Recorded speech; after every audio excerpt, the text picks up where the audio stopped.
ನಮಸ್ಕಾರ ಎಲ್ರಿಗೂ. ಇದು ನಂದು ಊರಲ್ಲೇ ನೆಕ್ಸ್ಟ್ ಡೇ ವ್ಲಾಗು. ಬೆಳಗ್ಗೆ ಎದ್ದು ಟಿಫನ್ ಏನು ಮಾಡಬೇಕು, ಅಡುಗೆ ಏನು ಮಾಡಬೇಕು ಅನ್ನೋ ಚಿಂತೆನೇ ಇಲ್ಲದೆ ಟಿಫನ್ನು ಊಟ ಎಲ್ಲ ಮುಗಿಸ್ಕೊಂಡು ಫ್ರೆಶ್ ಆಗಿರೋ ಮಜ್ಜಿಗೆಗೆ ಈರುಳ್ಳಿ, ಕೊತ್ತಂಬರಿ, ಕರಿಬೇವು, ಹಸಿಮೆಣಸಿನ್ಕಾಯಿ, ಶುಂಠಿ ಎಲ್ಲ ಹಾಕ್ಕೊಂಡು ಮಿಕ್ಸ್ ಮಾಡಿ ಕುಡಿದ್ವಿ. ನಾವು ಸಣ್ಣವರಿದ್ದಾಗ ಬೇಸಿಗೆ ರಜಕ್ಕೆ ಊರಿಗೆ ಹೋಗ್ತಿದ್ವಿ. ಆಗ ಈ ಥರ ಮಜ್ಜಿಗೆ ಮಾಡಿ ಕುಡಿಯೋದು ಅಂದರೆ ನಮಗೆ ತುಂಬಾ ಇಷ್ಟ ಇತ್ತು. ಮೇಕೆ ಮರಿ ನೋಡಿ ಎಷ್ಟು ಚೆನ್ನಾಗಿದೆ. ಹಾಗೆ ಆಟನೂ ಕೂಡ ತುಂಬಾ ಚೆನ್ನಾಗಿ ಆಡ್ತಾಯಿತ್ತು. ಮಧ್ಯಾಹ್ನ ತುಂಬಾ ಬಿಸಿಲಿದ್ದರಿಂದ ಸಂಜೆ 4 ಗಂಟೆಗೆ ಒಂದು ವಾಕ್ ಮಾಡ್ಕೊಂಡು ಬರೋಣ ಅಂತ ಹೋಗಿದ್ವಿ.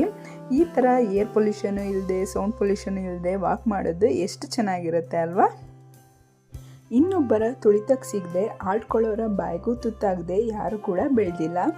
ಮನುಷ್ಯ ಎಷ್ಟೇ ಒಳ್ಳೆಯ ಮಾತಾಡಿದ್ರು, ಕೆಟ್ಟ ಮಾತಾಡಿದ್ರು ಎಲ್ಲರಿಗೂ ಒಳ್ಳೆಯವರಾಗಿರೋದಕ್ಕೂ ಆಗಲ್ಲ, ಹಾಗೆ ಕೆಟ್ಟವರಾಗಿರೋದಕ್ಕೂ ಕೂಡ ಆಗಲ್ಲ. ಏನಂತೀರಾ?